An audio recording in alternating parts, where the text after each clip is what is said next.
Hello, my name's Bond, Richard Bond, and this is Curmudgeonly Yours, a show on Society Bites Radio, part of the Radio Ear Network family, supplying social interaction for the mind and soul. The introductory and concluding music to this show is La Polonaise by Wieniawski, played by Max Bond. I am your host and curmudgeon, where everything is what it seems. Nothing is what it seems. And what is not said is often of most interest. Today I will be speaking with Wayne McFarland, an author and great storyteller. The program is Tales from the Day. This is Wayne's first appearance on the show. Hi, Wayne. Hey, Richard. Delighted to have be you here. on. Thank you. It's good to have you on Curmudgeonly Yours on Society Bites Radio, part of the Radio Ear Network and broadcasting out of Sarasota, Florida. Wayne McFarland wandered away. I can't believe this, but he wandered away from a small Midwestern town some years ago. With no planning at all, his history is one of stumbling onto one bog after another from the Dakotas to California, from Pamplona to Paris. His main claim to fame is mostly, and surprisingly, not being dead. Wow, okay, very good, Wayne. Plus, getting involved with a lot of strange stuff, usually unwillingly or by accident. Yeah, this indeed is a memoir of sorts, if shark fishing in one's underwear, roping a bear, getting drunk with your grandfather, or losing 10 grand at the Hollywood sign is a memoir. The day Johnny Cash hit on my wife is on the roster as well, for the only name drop in all the stories. There's also a thing about getting shot in Arkansas and a road trip with a monkey. I can't deny these were life-shaping events, but truth be told, they all happened under the heading of oops. Wayne McFarland, why do you think most memoirs suck? Are we live? We're live now. Okay. Well, what what drew me to that conclusion was my wife and I had a software business. That was our last crazy experience, and after we sold it, Richard, I've always loved to read, and memoirs and autobiographies have always been a favorite of mine. And so I started reading a whole bunch of memoirs, and man, I got into these, and I'm not sure suck is a good enough or bad enough word. They all were cut from the same cloth. Just boring. I stood and gazed at the mountains and shaded my eyes, and with a crooked smile but straight teeth, I said, "There lies my destiny." It doesn't happen like that. Yeah, that's really sucky. Well, it really is. And most folks, when they write a memoir, I've come to find, like to pretend that it was some great planned sort of thing, and it doesn't happen like that. I mean, my experience is that you go to work one day and you end up pitching a loan shark for a contract and things like that. And if you seize them and go with them, you get involved with a lot of strange stuff, but never really like you planned on doing. So I sat down, wrote up some weird stories about things I'd run into. And when I took it to a publisher, I have a publisher, the immediate response was, "No, you can't do that. A memoir it can't be chapters that are all complete. It has to start with an obstacle like getting run over with a semi or having cancer. And then you go through all kinds of travails and come out at the end with a narrative arc and blah, blah, blah." And I thought, well, there you go. There's just that's what you got, right? Well, actually, if there's any narrative arc in what I have, it's a series of 27 vignettes, if you will, chapters that hopefully hold together and are directed towards some place. But again, it's my belief that if you're being honest about stuff, life is kind of happens to you. It really does.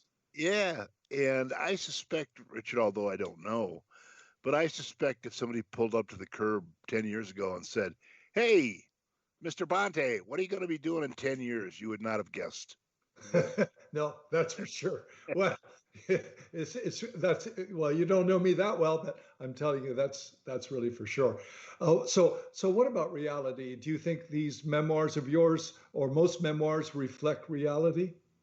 Well, I think there's a great line by a now long gone humorist, Will Rogers, who opined that when you write down all the stuff you did not do and leave out all the things you did do, that's a memoir. Mm. So, what I tell people about mine is every story in mine is true. And I will tell you, Richard, there's nobody left around to argue with me. So, Really, yeah, they've all died off on you. yeah, that's it. That's Yeah. it. Uh, well, let's talk about the loan shark. You mentioned that before. What happened when you pitched the loan shark? Well, I was involved with local radio for a time, and one of the reasons I love podcasting and what's going on in the world now, like your show and and others, is that thank you, is that it's bringing broadcasting back to how it started, which is local radio. So when I was involved in local radio, the owners of the stations, it was like a giant uh, a carnival. The Mm. owners would nobody had any money, and generally speaking, nobody wanted to buy advertising on a local show about cows or something. And Mm. so trading was a big deal. Where if you didn't have, and you could get anything you wanted until the IRS figured it out, Richard. It was, man, I'm telling you, you talk about swag. No matter what you wanted, you could call somebody up and say, hey, I'd like 100 dinners that I can use over the course of a year. And for that, I will provide, $10,000 worth of advertising, which Mm. you have not sold anyway. And being a being a broadcaster yourself, you know that there's nothing of less value than yesterday's commercial space. I mean, once Yes. it's gone, right? So anyway, I got a call from this really crazy guy one day that I had known from some other adventures. And he said, hey, I just bought a radio station in Las Vegas and I Uh-huh. have this great idea. Now, his last great idea had involved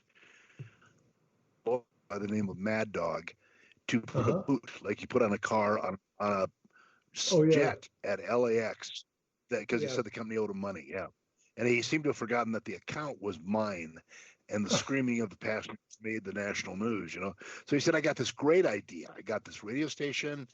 It's a daytimer. In other words, the signal really only was good during the day, but it covered all of Las Vegas." And he said, "Well, we'll do." Now he's using the word we, right? What Yeah. we'll do is we won't take any cash. We'll trade all the advertising. We'll live like kings. And when he threw in some walking around money, as he called it, I thought, all right, we'll give this a shot. And Richard, I tell you, we did live like kings. I mean, Las Vegas, we traded everything, shows and cars and All for booze and advertising. all for advertising that he couldn't sell anyway. And so one day he called me in his office and he said, we're out of money. Big shocker there, right? Oh, jeez. And he said, we are going to go pitch Jim's bail bonds for an all cash year long contract. Now, Oh. Richard, I got to tell you, I was new to Las Vegas, but even I knew that Big Jim, as he was called, who owned Jim's bail bonds along with his son, was the biggest loan shark in Las Vegas. Yeah, it sounds And really I said, bad. yeah. And I said, I'm not sure that's the best idea I've ever heard. And he said, no, no, no, no, it'll be great. I even made a sample commercial to close the deal. And he played me this, yeah, he played me this commercial he'd created in advance. And Richard, I got to tell you, it was pretty nice. What what was Stentor, it, what, yeah, what go was the ahead. commercial about? Well, it was about Jim's bail bonds. Oh. So it had this real nice music in the background and a deep disc jockey voice telling the listener that if they got in trouble with the law to call Jim's bail bonds and they get out of jail. So I Mm. thought, well, that sounds pretty good. Maybe the guy will pop for it. So off we went. So we get to Jim's bail bonds and we're ushered into the conference room. And there's Big Jim, sort of looking like the villain from Star Wars. And his son, Little Jim, who is reputed to be as mean as a rattlesnake, slick back, razor cut hair, and the whole deal. Uh-huh. So Little Jim starts in and he says, I don't know what we're doing in here. We're not going to buy any stupid advertising. And my friend goes, but I even made you a commercial. And Little Jim goes, we don't want to hear any stupid commercial. And Big Jim raises his hand and he says, play it. So my friend, yeah. So my friend pushes the button. And instead of the commercial he played for me, out comes my friend's voice, backed with organ music in a minor key. And the dialogue went like this. Have you killed your wife? If you have money in the bank, here at Jim's Bail Bonds, we don't care. Hit your mom with an axe. If you have equity in real estate, here at Jim's Bail Bonds, we don't care. And the kid popped out of his chair like a gopher out of a hole. I'd never seen anybody's eyes bulge before, but his eyes were actually bulging. And he was stuttering, and he stopped only when he realized that Big Jim was laughing so hard, I thought he was going to have a heart attack. So he calmed down. He looked at us and he said, okay, I'll do your deal. Whoa. But he said 2 conditions. And my friend, who's fumbling for his pen, in the contract, said, well, yeah, sure, what are they? And Big Jim said, you give me that commercial, and it better be the only copy. And you never run anything on the air without my permission. And my buddy said, sure. Signed off the deal, cash in front, a full year. And, really? Yeah. And was that always 10,000? No, that's something else. Okay. That's something else. Yeah. So I always thought that Big Jim had taken that commercial to destroy it. But Richard, I heard a couple years later that Big Jim played that commercial at every party he ever attended, right up until he went to jail. That's a great story. That's a great story. Well, all right, we're gonna have to move this along now to the next story, and this is about a worm. You say, how did a worm wreck your business? So I guess a worm did wreck your business, right, Wayne? Yeah, it did. And when you're in Sarasota, Florida, so does that make you the unidentified Florida man? I love that. Anyway, when I first got to California after leaving the Midwest, Richard, I was so broke. I mean, I was living your car broke. I mean, broke. And and I started a little operation to do commercials and cheap films for businesses that were selling everything from tar to roof shingles or whatever it was. Mm-hmm. So I'd been working on this one account for, God, I don't know, a year. And one day I get a call from the owner of the largest producer of sprinklers, like for your lawn and crops and stuff, on the planet. And he said, okay, we've decided we're going to do this. We'll have you own us. And Richard, I figured, okay, here we go. Food trucks, a chair with my name on it, overhead booms, shouting cut. This was, a big budget, right? Save me. So he said, come on down. I got your check ready and you can pick up your contract and let's get going. So I had a brand new assistant and I sat him down. I gave him a lecture and I said, now listen, when you're doing this kind of thing, never, ever, ever discuss creative ideas during the initial meeting. Sure. Get the check, well, you know how it goes, Richard. If somebody hates your creative idea after you've gotten the contract, but if you start talking about creative stuff before you have your deal, if they hate your idea, you're not going to get the deal. So my young Obi-Wan said, yeah, no problem. I got it. Zip my lip. So we go to the meeting. And I swear to God, Richard, he was signing the contract. He said, we are so excited about this, my family.